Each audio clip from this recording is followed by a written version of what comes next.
प्यारे दोस्तों एवं भाइयों, आज हमारे दिव्य कुंडली जागरण चैनल में आप लोग को स्वागत एवं नमस्कार है। आज हम आप लोग को ये बोध कराने जा रहे हैं कि वेद से ऊपर उठो, भगवान मिलेंगे। वेद से ऊपर दो अनिवार्य वस्तुएं हैं जो वास्तव में भगवान तक पहुंचा देती हैं। वे हैं प्रेम और विशुद्ध भावना। बिना प्रेम और बिना विशुद्ध भावना को हम भगवान की प्राप्ति नहीं कर सकते। बिना प्रेम और बिना विशुद्ध भावना के भगवान की प्राप्ति असंभव है। इसलिए हम लोग को वेद के कायदे कानून से अलग हट करके सबसे उपराम है प्रेम और विशुद्ध भाव। विशुद्ध भाव प्रकट करें, विशुद्ध प्रेम प्रकट करें तो बिना कायदे कानून को भगवान प्राप्त हो जाएंगे। वेद से ऊपर है विशुद्ध भावना, विशुद्ध प्रेम। जैसा कि महाभारत प्रमाण है, रामायण प्रमाण है। जंगल में रहने वाली भेलनी यानी मुसहरनी भगवान को खट्टे खट्टे बैर का भोग लगाई थी। खट्टे खट्टे बैरों का भोग लगाई थी और भगवान बहुत चाव से, बहुत प्रेम से ग्रहण किए थे। और विदुर की पत्नी यानी विदुरानी भगवान श्री कृष्ण को केले ना खिलाकर केले के छिलके खिला दी थी। स्वपच भगत जिसको खाने से युधिष्ठिर के यज्ञ में घंटा बजा था, यह भी वेद से ऊपर का ही भाव था। वे सारा भोजनों को मिलाकर, सारे मिष्ठानों को एकत्रित कर करके भोग लगाए थे। उन्होंने ऐसा विचार प्रकट किया था कि सब एक हैं, जबकि और अन्य लोग अलग अलग भोगों का अलग अलग ढंग से स्वाद लेने में रह गए। और वे सभी भोजनों को एकत्रित करके मिला दिए और भोग लगाए तो घंटा बज गया। उन्हें स्वाद लेना नहीं जाना, उन्होंने केवल ग्रहण करना जाना।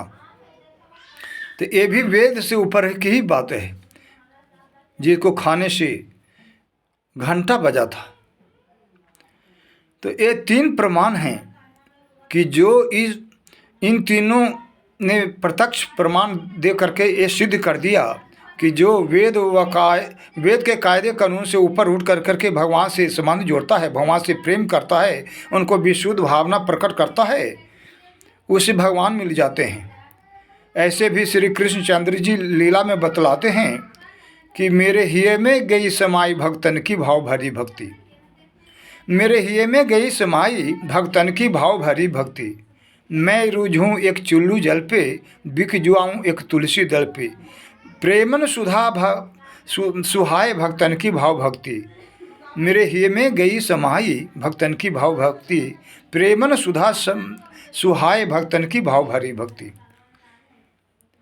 विशुद्ध भावना, विशुद्ध प्रेम से भगवान श्री कृष्ण को एक तुलसी दल, एक चुल्लू जल दे दिया जाए तो उतने ही में वे भगवान भक्त के हो जाते हैं। वे भगवान भक्त के हो जाते हैं, भगवान भक्त हो जाते हैं। भगवान श्री कृष्ण बोले हैं कि मैं रिझूँ एक चुल्लू जल पे, बिक जाऊँ एक तुलसी दल पे।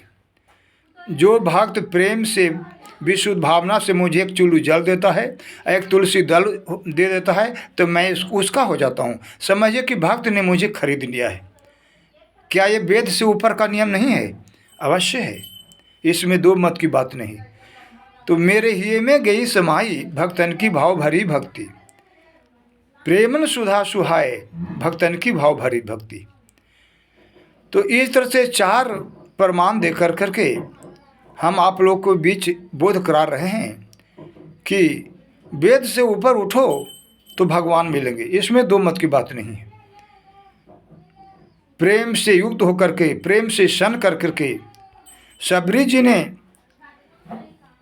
खट्टे खट्टे बैरों में से मीठे मीठे बैरों को चख चख करके निकाला और उसे भगवान को समर्पित किया। तो शबरी जी के दिए हुए उस मीठे बैर को भगवान श्री कृष्णचंद्र ने चाव से, बहुत प्रेम से भोग लगाया। उसी तरह जब भगवान श्री कृष्ण विदुरानी जी के पास पहुँचे तो वह स्नान कर रही थी। भगवान श्री कृष्ण ने आवाज़ लगाई तो विदुरानी जी दौड़ करके आई। वे स्नान करने में कुछ भींगी थीं या कुछ न भी भींगी थीं, यानी तुरंत ही स्नान करने लगी थीं, जिसमें कुछ जल ही शरीर पर उड़ेली थीं कि भगवान श्री कृष्ण पुकार दिए तो दौड़ करके आए। यानी आधा स्नान हुआ, आधा न भी हुआ, आधा अंग भींगा, आधा न भी भींगा। अब बहुत प्रेम से आसन पर बिठा करके वह केले के छिलकों को खिलाने लगी। जब वे केले को छिलके को छीलती थीं तो इतना वे भाव विभोर हो गई थीं कि उनका हाथ केले के छिलके वाला ही बढ़ जाता था। अब भगवान उसे ही बहुत प्रेम से चाव से खाते थे और केले का जो गुद्दा था वह फेंका जाता था। यानी केले के छिलके को ही आगे बढ़ा देती थी खाने को। अब बहुत चाव से भोग लगा लेती, भगवान श्री कृष्ण बहुत चाव से भोग लगा लेते थे। इससे भी सिद्ध हो जाता है कि भगवान केवल भाव के भूखे, केवल प्रेम के भूखे हैं।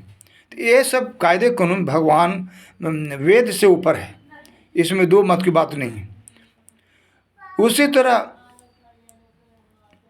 हम लोग को भी चाहिए कि वेद से ऊपर उठ करके भगवान से विशुद्ध प्यार करें, भगवान से विशुद्ध प्रेम करें, विशुद्ध भावना रख करके भगवान से विशुद्ध भावना रख करके प्यार करें, प्रेम करें, तो हमें अवश्य ही भगवान की प्राप्ति हो जाएगी।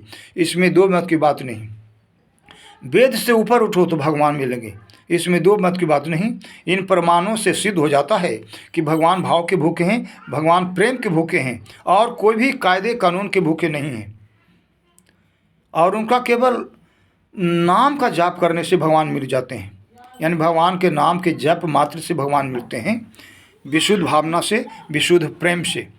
कोई कायदा कानून नहीं। वेद में बहुत सारे नियम कानून लिखे हुए हैं, उनकी कोई ज़रूरत नहीं है। मेरे हिये में गई समाई भक्तन की भाव भरी भक्ति, मैं रिझूँ एक चुल्लू जल पे, बिक जाऊँ एक तुलसी दल पे, प्रेमन सुधा सुहाए भक्तन की भाव भरी भक्ति, मेरे हिये में गई समाई भक्तन की भाव भरी भक्ति। इस तरह से सिद्ध हो जाता है कि जो विशुद्ध भाव, विशुद्ध प्रेम से भगवान को जप करता है, नाम, केवल नाम का जप करता है, उतना ही में तरन तारण हो जाता है। ऐसे भी गीता जी में भगवान श्री कृष्ण चंद्र जी ने कहा है कि यज्ञों में जप यज्ञ मैं हूँ। उनके नाम का केवल स्मरण करते रहें, जप करते रहें, भगवान मिल जाएंगे। रामायण जी में भी लिखा गया है कि कलिजुग केवल नामाधारा, सुमरे सुमरी नर उतरे पारा। कलिजुग में केवल नाम का रटन करने से भगवान मिल जाते हैं, बशर्ते कि उसके पास विशुद्ध भाव हो, विशुद्ध प्रेम हो, तो अवश्य ही मिल जाएंगे। इस तरह से सिद्ध हो जाता है कि जो वेद से ऊपर उठ करके भगवान को विशुद्ध भाव से, विशुद्ध प्रेम से भजन करता है, जप करता है, ध्यान करता है, चिंतन करता है, मनन करता है, भगवान उसको अवश्य ही मिल जाते हैं। इसमें दो मत की बात नहीं।